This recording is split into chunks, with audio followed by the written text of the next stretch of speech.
Welcome back, everyone. It is a beautiful December morning here in Iowa. It's like 30, 34, 35 degrees, something like that. We're gonna have a good day. Well, maybe. This thing will cooperate. So stay tuned. Okay, so we're back on the K1500. We're gonna pull the ground strap off, so that's a 14 mil on this one anyway. I don't know what yours is going to be, but we're trying to get this EGR pipe off, and I was fighting it yesterday and it wouldn't want to come, so I heated it up quite a bit and then I sprayed a bunch of crap on it. So we'll see if we can get it today without rounding it off, and then we're going to pull this valve cover off. Hopefully I can get it off without pulling this bracket. I think I should have enough room to wiggle it out. We'll see. But those are just 4 10 mil bolts down the side, or down the center. So that's easy. But I'm going to go ahead and grab my wrench and try to get that thing off. I'll be right back. That didn't go as planned. So it broke. Yeah, so we're going to delete the EGR in this thing too, and I will show you how I'm going to do it. I'm cheap and I don't want to buy anything, so I'm going to weld this guy shut, and then where it connects right there, I'm going to weld that shut too. And that's how we're going to deal with that, because, well, who cares about EG? So now we're going to start loosening up this intake, and you'll see along each side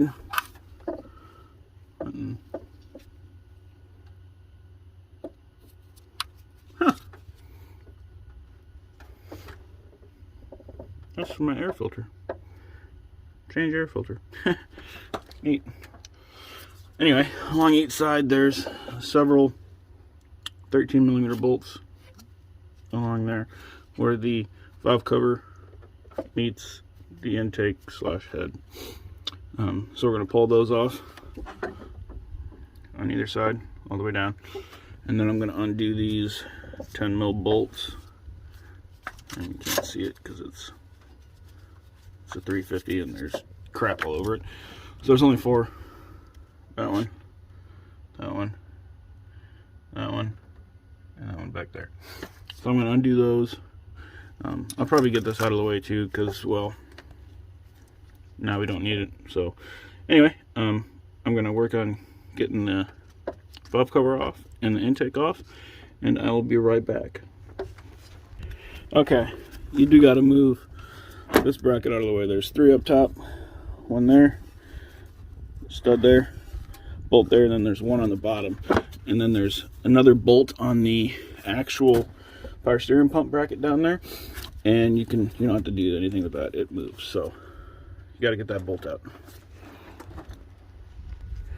Okay, I pulled the valve cover off. I want to show you guys what we're looking for. Okay, so this is 1, both of these are tight.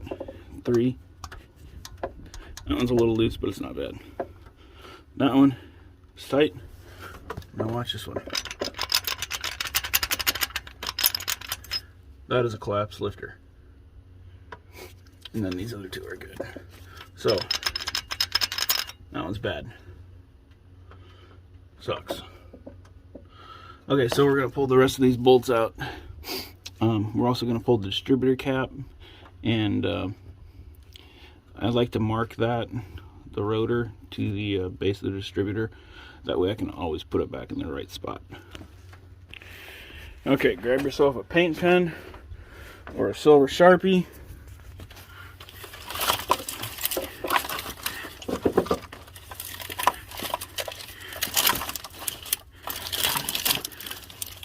And I'm going to mark this thing. I'll be right back. That's literally all I'm going to do. So I know that's where the rotor needs to be compared to the base. So I'm going to go ahead and undo the 13 mil that holds it in, undo the electrical plug on the back side, and pull that distributor out, and I'll be right back. There's the hold down right there for the distributor, and there it is out. My gears are actually getting, that spur gear is actually getting worn down. I don't know if you can see that, but it's got some wear on it. But I kept it lined up. Do not spin that. You can always get it back, and then I did mark the intake to where everything goes back in. So we have a couple more bolts back there on each side. And we'll see if we can't get this thing off. Just want to point one more thing out. The cap screws are actually a T20. They're just a T20, so grab your T20, and there's only two of them. One on the front, one on the back. Okay, there are 4 bolts on each side, okay? Once that's done, grab a big screwdriver or a pry bar and just stick it right there, and it'll pop right up. And then just maneuver it out, and I'll show you the valley. So I actually have bigger problems. As you'll notice, that's a bent pushrod, and that's a bent pushrod. So yeah, that's a problem.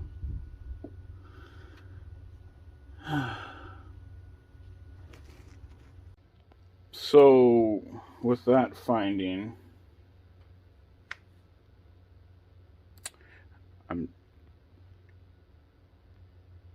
I'm not sure. So I'm gonna see if the valves move. There's a few different things that can cause that, so I'm gonna do some looking and do some diagnostic work on this, I guess, and see what I come up with. Don't have a whole lot of options here. I put new push rods in and see what happens, I guess. But I will.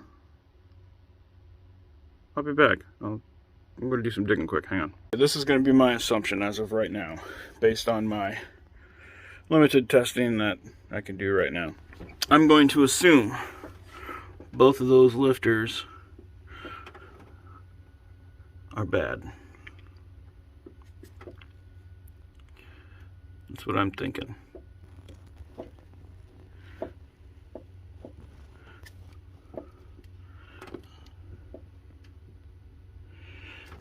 It doesn't look like it. It does not look like they're bad, but so I'm gonna pull them out. So we're gonna pull this spider out quick, and it's just 3 13 mil bolts. And then I'm gonna pull one of those lifters, and I'll be right back.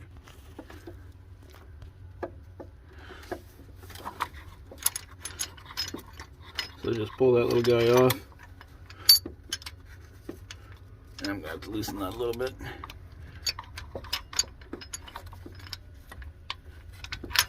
There we go.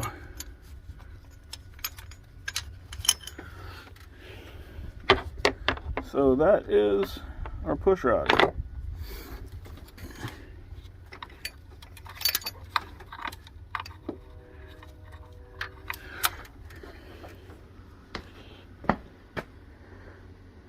There's our lifter.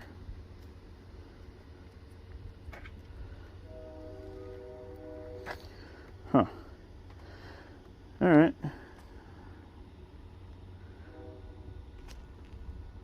Doesn't look collapsed. So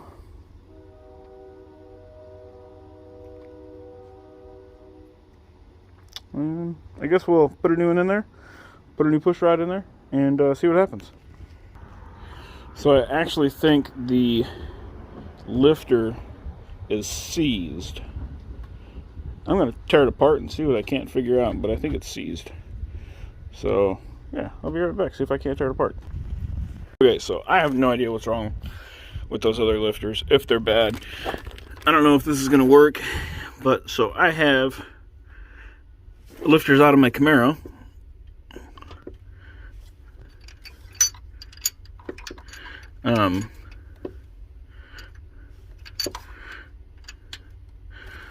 We're going to put those on. So obviously I got to take this valve cover off. My valve cover bolts were actually 3/8, so I'm going to clean all this up too. I mean, we got pretty good sludge down there, so I'm going to clean all that up. But I'm going to go ahead and pull this valve cover off and get this other one out, because it's nice and bent too. And I'll show you both of these when we got them all out. I did forget the lower hose on the below the thermostat housing. I actually tore mine getting it out, so I'm gonna have to order that. But I'm gonna go ahead and get that out. I don't have push rods here. They happen to be over at my dad's house in town, so I'm gonna go ahead and pull that off, and that'll pretty much be a day. But stay tuned, hang on. All right. So those are my two lifters, or my two push rods. Yeah, that's bad, okay? Honestly, those two cylinders could have been hydrolocked for all I know. This thing sat for 3 years before I bought it, and injector could have stuck open and filled the cylinders full of gas. I don't know. But we're gonna go grab two new and throw it back together and give it a whirl. We're gonna send it. Worst case scenario, I maintain a paperweight, I guess. But I'm gonna go ahead and clean that. So I'm gonna go ahead and clean that up a little bit, and go into town and get some push rods and throw it back together this weekend, maybe yet. So stay tuned. But for now, like, subscribe, comment. This is just hilarious. Look at all that sludge. So I gotta clean all that. Like I said, like, subscribe, comment, share us, make fun of me. I don't really care. Let's just have fun. Deuces, everyone.